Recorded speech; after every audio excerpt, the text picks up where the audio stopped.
What's up, everybody? This is 2003 JL. And today, me being a Buffy fan, I had to tell you, start a convo about Buffy season 8.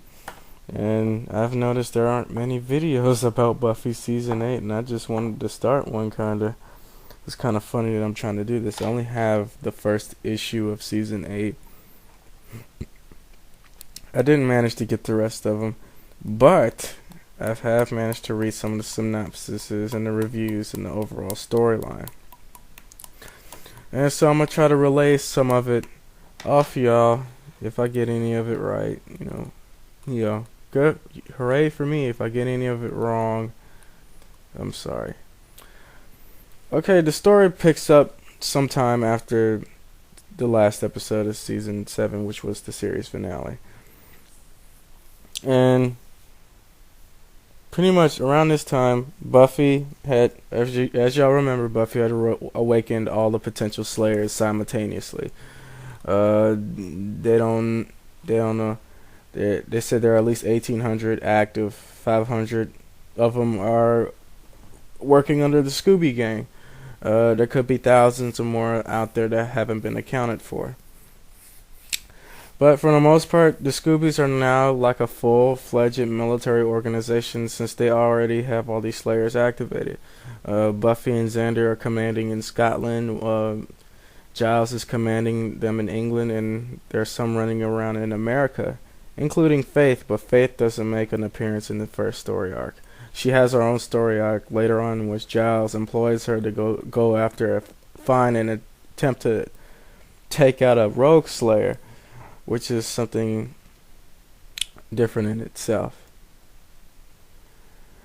And for the most part, everything's pretty much the same. The Scoobies are the Scoobies. Buffy's still Buffy. Xander's still a little nerd, except he's a military commander. Because as you remember the episode when everybody everybody was casted in that spell and everybody turned into whatever their outfit was, and Xander was a soldier. He, for some reason, retained the military strategy in his mind, which means he's pretty much coordinating the military strategy of the Slayers. Also, it's also good to know that Dawn has been turned into a giant for some reason. It's assumed that it's because Dawn had sex with her boyfriend Kenny, with whom Buffy and Giles had assumed was a thrice wise. Whatever that is, I don't know. It'll later be revealed she actually slept with her boyfriend's roommate Kenny, who was a musician, which she only confided in Xander and Willow this information. Willow is an all-powerful sorceress, witch, goddess, whatever now. She can fly at will and everything. The main villain in this first story arc is Amy Madison. As y'all remember, she mysteriously vanished. Well, apparently she was still at the Hellmouth when it fell in on itself, and she survived.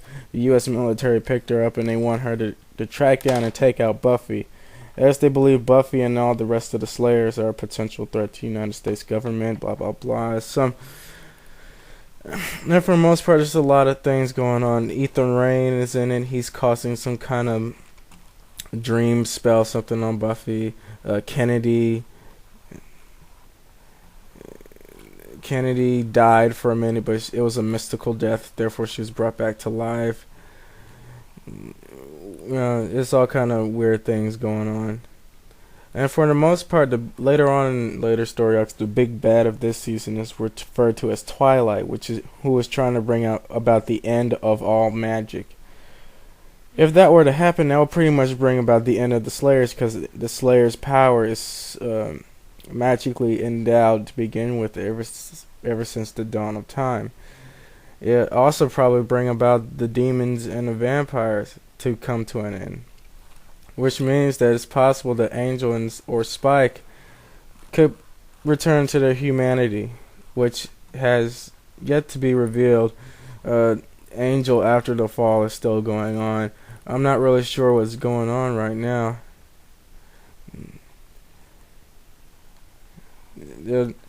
As a matter of fact, it's revealed in Angel after the fall that Angel is not a vampire anymore for some reason.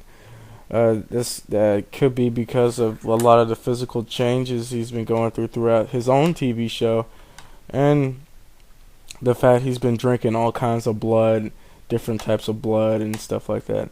It could be attributed to the fact that he drank Hamilton's blood in the very last episode that gave him the powers from the senior partners. It may have ultimately changed his body into something else. But besides that, we're talking about Buffy.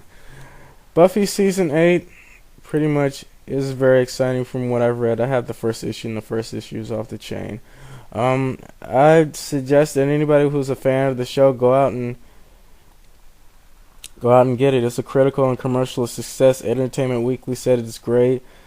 Joss Whedon said he wanted to continue it, and this was the obvious choice, and he's doing a good job. Now all he has to do is write it, and somebody has to draw it. And it is canon. For anybody who wants to know, it is canon. The war still rages on. This is the continuation. This is the 8th season of Buffy the Vampire Slayer, as intended by Joss Whedon. And everybody who's a fan should go pick this up and read it. If you really want to know what happened, it's in a comic book. Pick it up and read it. Well, that's all I got to say about that. Peace.